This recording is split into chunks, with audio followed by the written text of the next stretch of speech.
Hello, and welcome to our update on Project Rise for 2021. Here's what you're going to be hearing in this recording.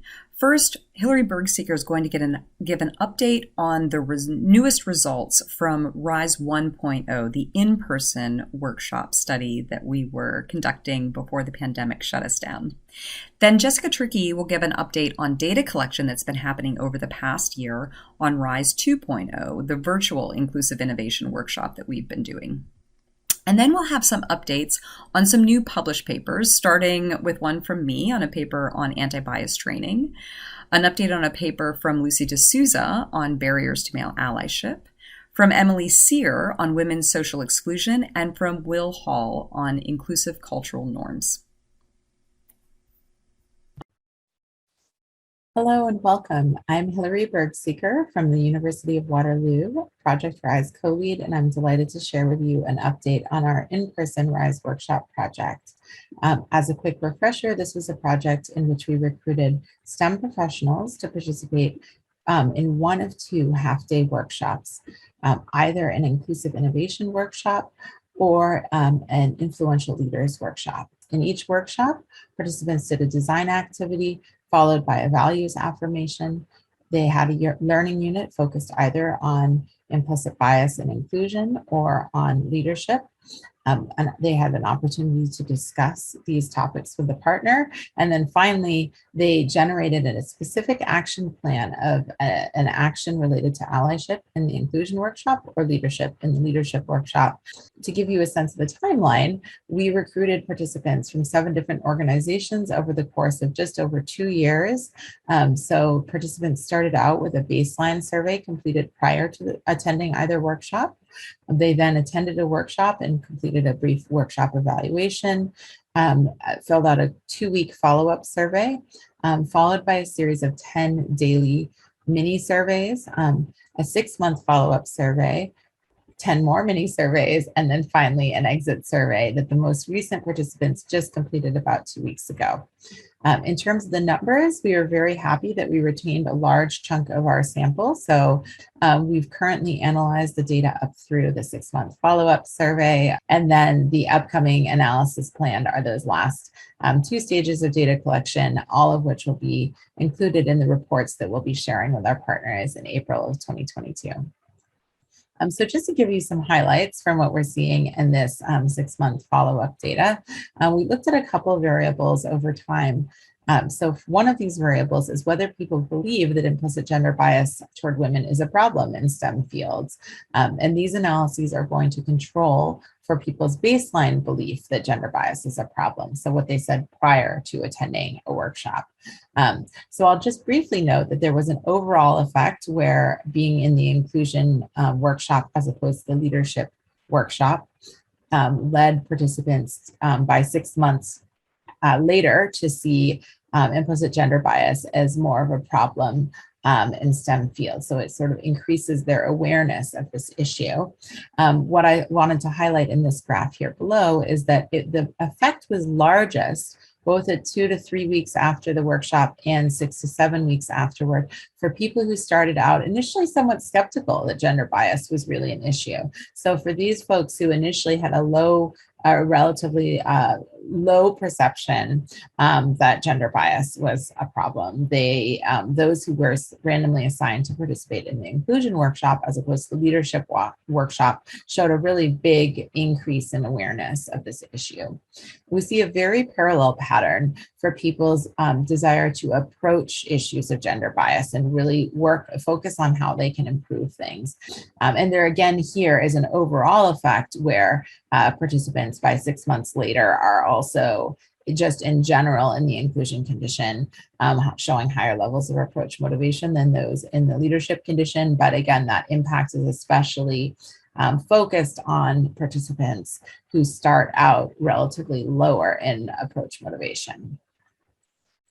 Interestingly, despite these sort of attitudinal benefits that appear sort of across the board, For men and women, we see evidence in a couple dimensions that women are more likely than men to act as allies. So we see when we look at general forms of allyship that women who had participated in the inclusion workshop were more likely than those in leadership to engage in a variety of allyship behaviors in the 2 weeks later, versus for men, there was no difference based on workshop condition.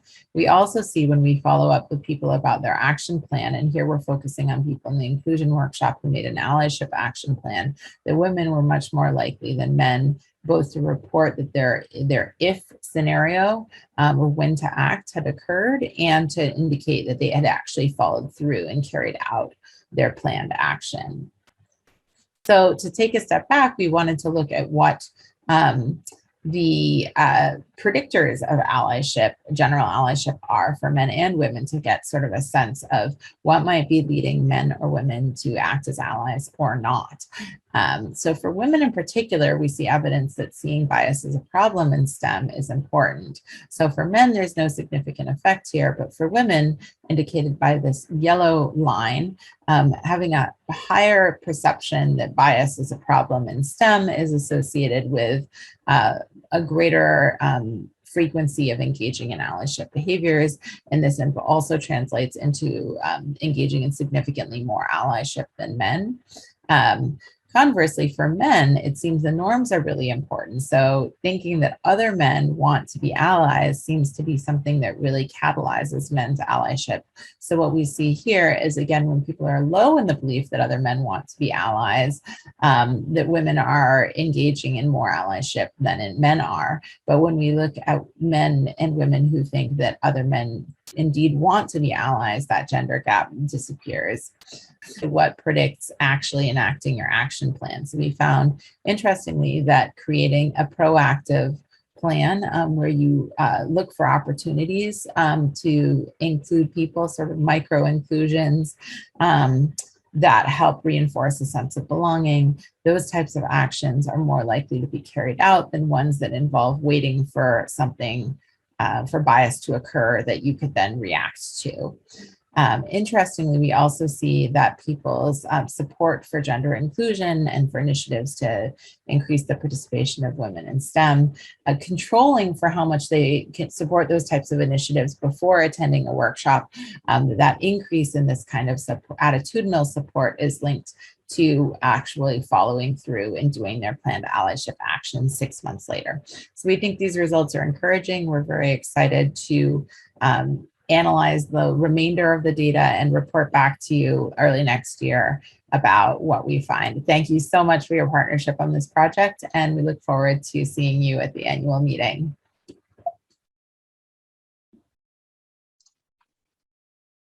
Hi, I'm Jessica, and I'm going to discuss our current RISE 2.0 workshop series, which have been moved to a virtual format. In our current design, we're recruiting participants in pairs with a preference for different gender pairs.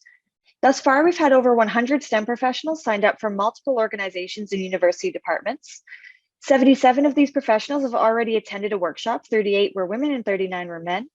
We also have 19 enrolled for our upcoming February 2022 workshop, 10 women and 9 men. And we have 17 enrolled in a control condition where they do the surveys only without doing a workshop. I'm now going to show you comparisons between the RISE 1.0 in-person workshop series and the current virtual workshop series. So participants were asked, is this workshop likely to help your organization achieve its goals for diversity and inclusion on a 7-point scale? So these are the results from the in-person workshop series. Understandably, participants in the inclusion condition scored higher than the leadership condition in achieving goals for diversity and inclusion. And our virtual inclusion condition scored similarly to the in-person inclusion. The slightly lower mean might reflect an increased desire in the last year for anti-racism training, which is not the primary focus of these workshops, although we have revised them to address racial bias more than the original workshops. However, attendees were more likely to recommend our virtual workshops. Attendees who took the virtual workshop were more likely to say that they'd recommend the workshop than those who took the previous in-person inclusion workshop. Further, none of the attendees in our virtual workshops so far have said that they would not recommend the workshop. Participants were also asked how effective each of the following elements were on a 7-point scale. So first shown is the data from the in-person workshops. And from the virtual workshops, you'll see that in a number of these elements, the virtual workshops scored higher than the in-person workshops. So in overall delivery of information, research evidence and demonstrations, surveys, discussions with other participants, and creating an allyship action plan, the virtual workshop was rated as more effective in these elements. Group activity, it was rated comparably.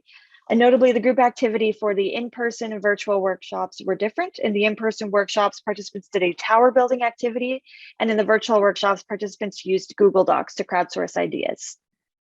So in terms of next steps, thus far we've completed a June-October cohort in which participants in the early group completed the workshop in June and the late group completed the workshop in October. We are also currently running an October-February cohort. And shown here is a sample timeline of our next planned cohort for February and June. All participants will begin with the baseline survey at the same time, approximately in January. The early condition will complete the workshop in February. After this, all participants will complete interim surveys and logs at the same time, and the late group will complete the workshop approximately around June. And finally, all participants will complete the final survey in approximately July. We're still welcoming participants into this cohort, and we welcome anyone interested in joining to reach out to our team. Next, we're happy to share with you some new hot off the press research that's just been published over the last year from members of the Project Rise team. I'll lead us off by quickly introducing a paper that Tara Dennehy, Andy Barron, and I have in press called Why Anti-Bias Interventions Need Not Fail. In this paper, we do two things. First, we distinguish implicit from more intentional forms of bias by explaining how biases unfold as part of a process resulting from one's in-the-moment motivation, awareness, and effort to effectively regulate their biases. This then allows us to identify different types of biased behavior resulting from different combinations of these factors. So for example, a person who has no motivation to be egalitarian, who's aware of their biases and actively implies them, engages in hostile bias. But we can distinguish this from apathetic bias resulting from an intentional failure to regulate the biases you know you might have. Unconscious bias occurs when a person is motivated to be egalitarian in the moment, but isn't aware of the stereotypes that might be brought to mind and thus makes no effort to regulate them. In contrast, unintentional bias can happen when we are aware but fail to regulate our biases effectively.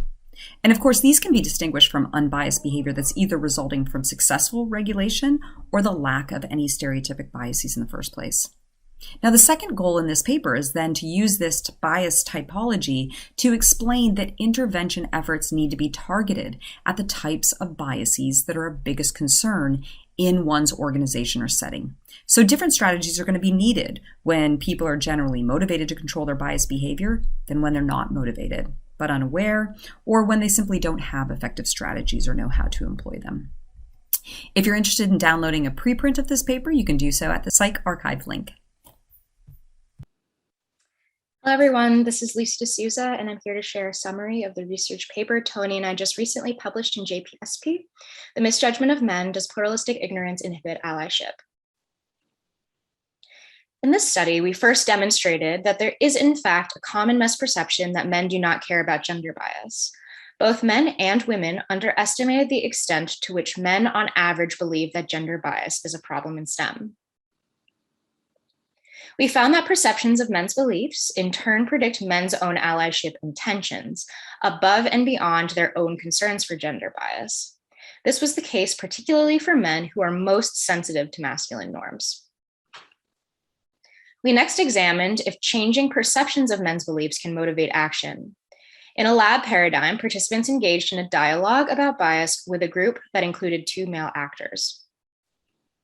We manipulated perceptions of men's beliefs with a beliefs manipulation, in which participants learned that men are concerned or not concerned about bias. Learning that men care did not increase participants' action when they heard an actor make a sexist comment. However, we also manipulated perceptions of men's beliefs with a behavior manipulation, in which participants saw men either confront or avoid confronting bias. People who saw men confront were more likely to confront themselves, but this was particularly the case for women in the sample. This begs the question, given that successfully changing men's perceptions of other men's beliefs did not affect men's own allyship action, what are the other factors inhibiting action, and how can we most effectively motivate men's action? For more information about the study, you can check out our JPSP paper. Thanks. Hi, everyone. My name is Emily Sear, and I'm a PhD student at the University of Waterloo. Today, I'm going to be talking about mapping social exclusion in STEM to men's implicit bias in women's career costs, a paper that we recently published in the Proceedings of the National Academy of Sciences, or PNAS. Now, this is a two-part paper. The first part is focused on why women in STEM are socially excluded by their colleagues. And the second half of the paper is focused on the career costs of these gendered social dynamics, especially for women. So first up, we did find that women in STEM are often socially excluded, especially by men, with women being included by less than 50% of their male colleagues. Now, why is this? Why is it that women in STEM are being socially excluded by men? Well, our friends point to implicit gender bias, with STEM workers, especially men, who are high on Think STEM, Think Men, or our measure of implicit gender dissociations, tending to socially exclude their female colleagues. In other words, men in particular, who are high on this form of implicit gender bias, were much less likely to include women. So what are the costs of these gendered social dynamics? Well, for women, being excluded by male colleagues was linked with a whole host of worse workplace outcomes, like lower engagement, lower social fit, and lower sense of support in the general workplace and from managers, as well as a higher sense of gendered social identity threat. For men, being included by female colleagues really didn't make as much of a difference. So their career outcomes were quite a bit less related to their social structure. If you'd like to hear more, you can find our paper on the PNAS website or at this link. I've also provided a QR code that you can use with your smartphone if you'd like, and you can email me if you would like it a whole PDF.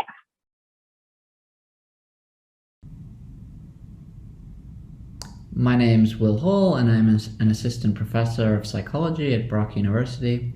I'm here to tell you about a paper that the RISE group published titled Climate Change: An Increase in Norms for Inclusion Predicts Greater Fit and Commitment for Women in STEM. This paper was published in the journal Group Processes and Intergroup Relations earlier this year.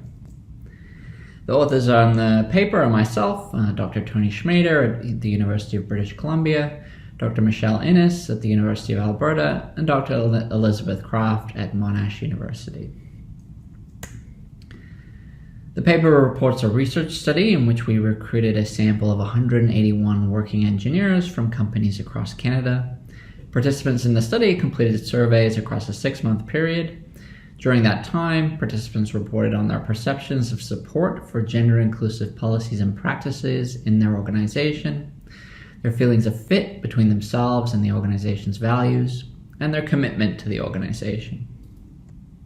Analysis of the survey data revealed that if female engineers perceived an increase in support for gender-inclusive policies and practices in their organization over the 6-month study period, they also reported an increase in organizational commitment. This increase in commitment was in part explained by an increased feeling of fit between personal and organizational values. This study revealed that an increase in support for gender-inclusive policies and practices is an important predictor of increased organizational commitment. Given that organizational commitment is strongly related to turnover, the present work points to a possible mechanism for women's higher rates of turnover in male-dominated fields. However, it also offers a point of intervention. This research suggests that people might be able to support women's retention in STEM fields by signaling their own positive attitudes towards inclusive policies and practices. We hope that these findings offer an optimistic message about the value of not just creating inclusive spaces, but also garnering broad support for them. Finally, I want to welcome some new team members to Project RISE this year. These include Krista Nader, a postdoctoral fellow coming to us from Switzerland, 2 new graduate students, Yingxi Guo and Carmel Barakat Shavit, and finally Xiaoling Bu, an outreach coordinator hired to help promote and bring in new partners and participants to Project Rise 2.0. Again, I want to thank all of the central and affiliated team members of Project Rise, and a special thanks to our partners, especially those of you who have been so invested in helping us do this important research. Thank you so much.